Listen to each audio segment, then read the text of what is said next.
Well, thank you, Alex, for the invite, personal invite. And when I heard this was on, we did move quite a few meetings to actually get here. So thank you for the invite.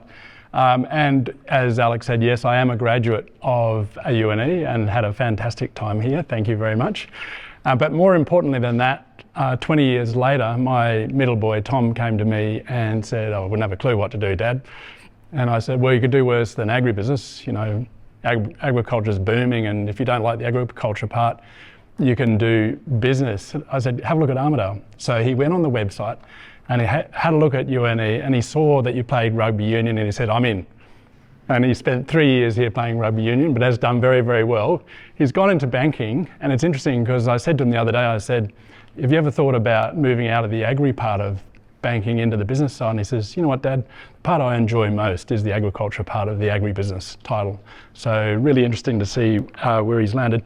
Thank you also for the introduction in terms of AgriFutures and what we do. We're really fortunate, you know, amongst the 15 RDCs, we're one of the few RDCs that actually gets appropriation in addition to the matching dollars from the levy. So we get matching dollars for our 13 levied industries, but we also get the appropriation from the federal government to do emerging industries, and we get this appropriation to deal with issues that go across the whole of agriculture.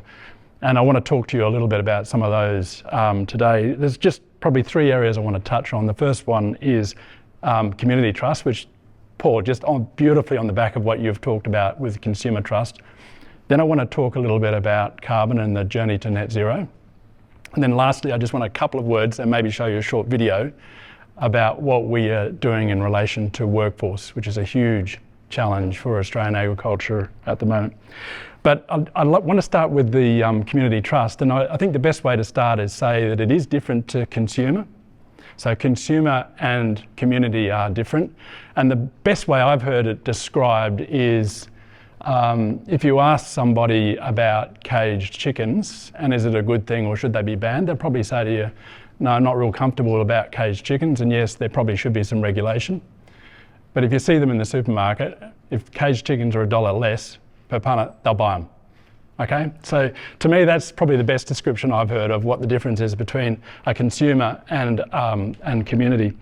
The issue is though, community is very, very powerful, and community drives politics, and community drives how we are regulated. And every industry, not just agriculture, but every industry needs some sort of social license, community trust to actually exist and to prosper. So one of the most critical things we need to be doing is making sure that our industries are aligned with community expectations.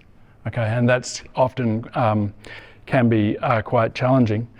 It's quite challenging for us in Australia, I think, because of, Paul, what you said, 90% of our population lives in cities. And frankly, only about 2% of those are likely to end up in a career in agriculture.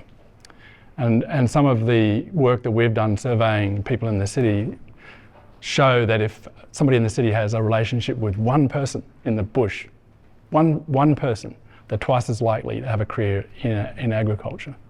So the people, the community and the expectations, and Paul, you spoke about this really beautifully, of people that live in the city, their day-to-day experiences are quite different to the experiences of people involved in agriculture in regional Australia. There's an interesting survey done by NFF recently where they surveyed their members. 75% of farmers in Australia believe that they're undervalued by society, And I want to contrast that with some of the research that we have done with NFF and also with the Department of Agriculture and with 11 other research development corporations, where we went to and surveyed community, stratified random, so a broad sweep of the community. And because it was stratified random, most of the people we surveyed were in the city. And we've now surveyed over 20,000 people and to get their perceptions around agriculture. 91% of Australians agree that Australian rural industries are important to their way of life. So the contrast there is so stark. 75% of farmers feel that they're undervalued by society. 91% of Australians believe that rural industries are critical to their way of life. So over the last 4 years, we've done a survey each year of we've funded a survey each year of the community, and we've now got longitudinal data, and we've been able to look at what is it that is expected of us in rural industries from the community, and more importantly, how do we go about building community trust? So with the numbers that we've got and some very sophisticated data analysis, we've been able to draw some relationships. I'm not sure if they're correlations, but I'll call them correlations, but at least relationships. And the strongest relationship is that for an industry to be accepted, it's got to be trusted. So the really key thing is what drives trust. And it's really consistent. So it's really consistent in that surveying that number one, this is the number one thing that drives trust in the community is environmental responsibility. So if they feel we're doing a good job of looking after the environment, that's the most likely thing that's going to drive their trust in rural industries, which is going to drive their acceptance. The second one was industry responsiveness. So things go wrong, okay? The higher your level of trust, the more likely you are to be forgiven. So you want to keep your trust in that bottle as high as you possibly can. But when things do go wrong, and they do go wrong, if you can be open and responsive and talk about, not defend, but talk about how you are going to address and what things you've got in place to address that issue, then you're not only going to be not eating into the trust deficit, you can actually build trust. So you can actually use some of those events, like a spray drift, like animal welfare on a boat. You can use some of those issues to actually build trust by the way the industry responds. Now, that is quite different to how we would normally respond to these events. Our history is to say you just don't understand, that's not how it happens, that's not how we do it. We actually, we love our animals, we look after all of those things, but we're starting from where we are at, not where the community is. So that responsiveness is not about defending, it's about being open, it's about saying, in fact, we're all human, we've got similar values, and this is what we're doing to address it, and then engaging in that conversation. Because through the engagement in the conversation, you build knowledge, you build understanding, you build trust. There's a couple others I want to go through that are also important. Number 3 is quality products, good food. Number 3, I thought it would be number 1. It's number 3. It comes after environmental responsibility and responsiveness. Distributed fairness, this is a huge driver. Are rural industries treating everybody fairly? So when you hear stories about misuse of workers or backpackers, that's really powerful. Is everyone being treated fairly within our industries? The other one, which was mentioned before, came through strongly, was animal welfare. Animal welfare is also moving up the list over time. Confidence in regulation. If community knows there are good regulations in place, they're more likely to trust agriculture. And then just finally, knowledge of rural industry challenges is also a driver of trust. One of the points, Paul, you made, I just wanted to touch on, was around welfare and lobby groups. Some of the early work that we did a stratified survey of the community, so you know what people are thinking, and you've got some data around that. And we did an open survey where anybody could fill it out. And of course, your activists have a very strong view, and they go onto those sites and they fill it out. But they give you a and people see the results of those surveys and believe that's community, that is community expectations, but it's not. When you actually look at the data, there's a very broad, wide range of probably 40% of the population who sits on the fence, who is not saying it's good and not saying it's bad. And for me, that's a huge opportunity for agriculture to actually tip them over into the, we trust agriculture, we support it, we believe in it, as opposed to it going the other way. So the campaigns that are run are very successful, they're very good, they're very loud, but they're not necessarily winning the hearts of the average everyday punter out there. So I just wanted to move on, because I'm conscious of time, and talk a little bit now about some of the work we've done on carbon. So I have a new chair that's just come into the role. Cathy McGowan used to be the member for Independent, very good at community engagement and very concerned about out the journey towards carbon neutral. And she said, what are we going to do, John? And I said, well, the first thing we've got to do is get out there and have a listen to people and hear what people are thinking and saying. And we agreed we'd run a few carbon conversations across Australia. And I talked to my comms guys who helped me out and organise these things. And I remember one of them sitting down and saying to me, John, you'll be lucky if you get 7 people turning up to that. Anyway, I said, I don't care. Look, you can have a bloody good conversation with 7 people, so let's do it.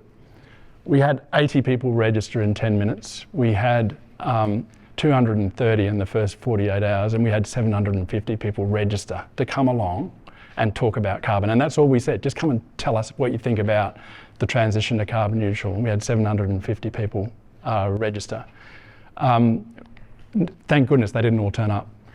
So we ended up talking to about, I think it was 350 people. And I just thought it would be useful to share some of the insights and what people are thinking and saying. And the first point I'd say is, it just blew me away about just the diversity of people that showed up. We had bankers turn up, we had lawyers turn up, we had people in the value chain, we had McDonald's turn up, we had supermarkets turn up, we had all of the banks turn up. We had people that were involved in waste disposal and city councils, we had state governments, federal governments. Just amazing the diversity of actual people that showed up and had an interest and wanted to talk about the transition to carbon neutral and the role of agriculture and rural industries in that area. We asked them just 3 questions. They said, just tell us what you're thinking. Just tell us what you're thinking about carbon. Tell us what you want to tell us. Tell us what you think AgriFutures Australia might be able to do, and tell us what you're going to do. They were the only things that we said during the whole meeting. And these are some of the issues that came out of that. The first one was a lot of emotion. So there's confusion, there's fear, there was a sense of being overwhelmed. There were people that felt scared. There was people that were saying it's just too hard. There were other people saying, why would I do anything? There's no drivers. So there was the emotion, there was just this incredible diversity and spectrum of emotions that came out, and the emotions always come out first. You always see the emotions. And then we got down into what some of the issues were, and I'm just going to go through a few of them. The first one was information, confusing different information, and a lack of trust in that information. So I remember one farmer saying, look, I wanted to get my carbon balance on my farm, got a consultant, paid a lot of money. They came back to me, gave me a number. I looked at it, I thought, well, how do I know if that's right? And so went and got another consultant, did the same process, paid for it twice, obviously, and got a different number. And just, what do they do? There's also a lot of different sources of information. There's a lot of sense out there that there's vested interest, that some people are telling you things because it's in their interest to tell you certain things, not necessarily in your interest. So that came through quite strongly. Lack of common purpose. Lots of activities, probably fairly poorly coordinated, but lots of institutions, government, EU, UN, states, industries, supply chains, all setting targets in silos and all setting targets from their perspective. And of course, for the grower in the room, the issue is, well, where are all these targets? Where's the action going to happen? If we're going to go to carbon neutral, where is that going to happen? And it's going to happen in a place, in a location, on a farm. And the issue for them is, well, all of these targets are going to collide on my farm. How am I going to deal with it? If the bank wants me to do this, and the industry wants me to do that, and the supply chain is saying this, and the government's saying that, how does that actually make sense, and how do I actually deliver against those varied and desperate expectations? Data challenges, the cost of collecting the data, the cost of storing it, ownership of the data, integrity of the data came through very strongly. Integrity of the system. So a couple of people saying, is my ACCUs going to be the junk bonds of the future? Are they going to exist? I mean, you can't see them. It's probably worse than Bitcoin in terms of touch and feel and reality. So where the integrity of those ACCUs came through. Conflict over land use. Over in West Australia yesterday, Woodside buying up farms, planting trees, don't trust the carbon market, but they're buying farms to plant trees, so they've got their offsets.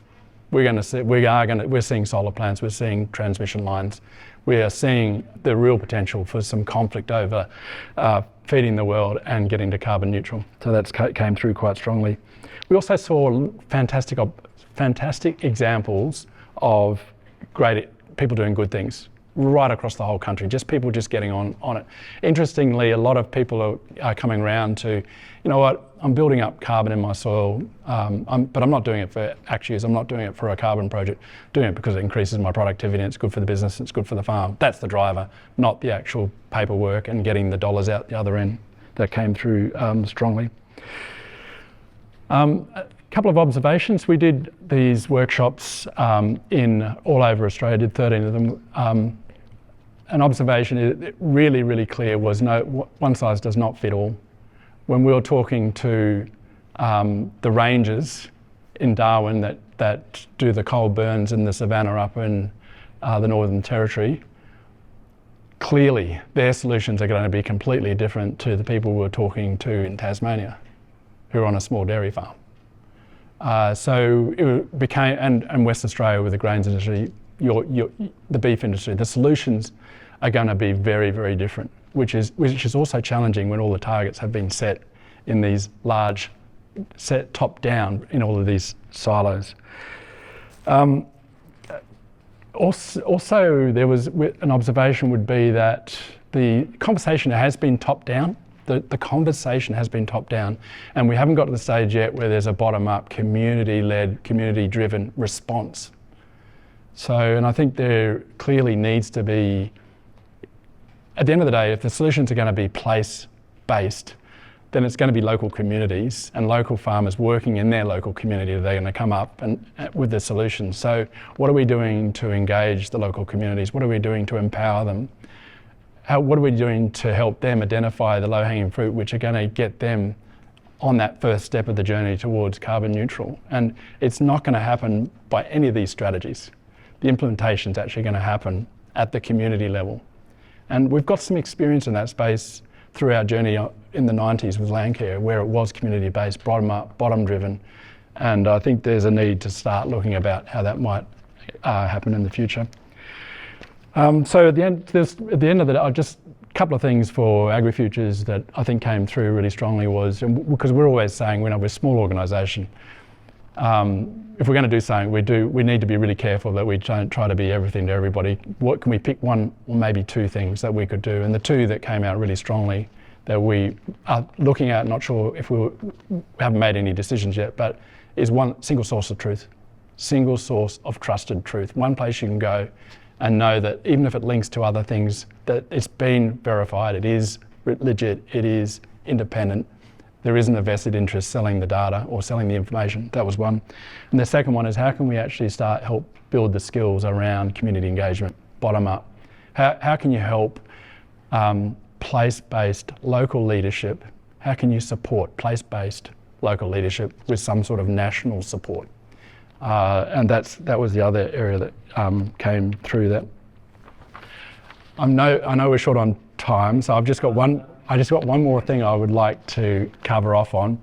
So for every graduate, we've got 8 jobs out there, and we've had a bit of a strategy which has been about keeping the kids from the bush in the bush, and it's served us well. It's been great, but it's not enough. It's not enough. And what we're seeing is, with the generation coming through, there's a couple of things about the generation. These are my observations, so take them for you as you will, but their role models are very different to the role models I had. They all look at Elon Musk and they all look at jobs and say, I want to do that. I want to be that sort of person. They love innovation. You've got to pay them well, there's no question about that. But then they're looking for purpose. They are looking for purpose in their career. And Paul, a lot of your success is because people look at that and it's got purpose. So we're sitting back and saying, well, how do we project? What's the image we project? What's the brand that we project to those city people of country? And can we actually shift some of the perceptions? So one of the perceptions is agriculture is physically demanding. Can we move it over to mentally stimulating, mentally rewarding? Agriculture is farming. Well, about 5% of the people involved in agriculture are actually farmers. 40% of the people involved in agriculture actually live in a city. Can we shift the perception of, romantic but limited, something you do when you retire, okay, and relax, to something which has got opportunities, and a bit like the Navy, come into the Defence Force, do 10 years there. No one ever goes in the Defence Force thinking they're going to stay forever, their whole career. Do 10 years, but you'll come out with all these skills. You'll be able to be employed anyway. Why aren't we saying that in agriculture? Like, you go into agriculture for 10 years, and I can assure you, 10 years later, you'll be able to do just about bloody anything. But we don't tell people that. So there's some really clear perceptions that I think we should be tackling, but not from the perception of, we're not the audience, okay? It's not us. It's from their perspective and how they perceive us. And this really is on the back of the work that the Defence Force has done. And my oldest boy actually came to me one day and said, "Dad, why would I go to uni to study for 3 years to get a desk job, which I don't want? I'm joining the Navy." He saw the campaign. He saw the guys abseiling down from the helicopters onto the boats and said, "That looks like fun." So, and he did 6 years and loved it. So no regrets at all. The mining industry, if you look at the actual over the last 10 years, the way the mining industry has changed the perception of their industry from dirty, grubby, hot to high-tech, innovative, great salaries. And so what we're exploring at the moment is, can we run a campaign in agriculture?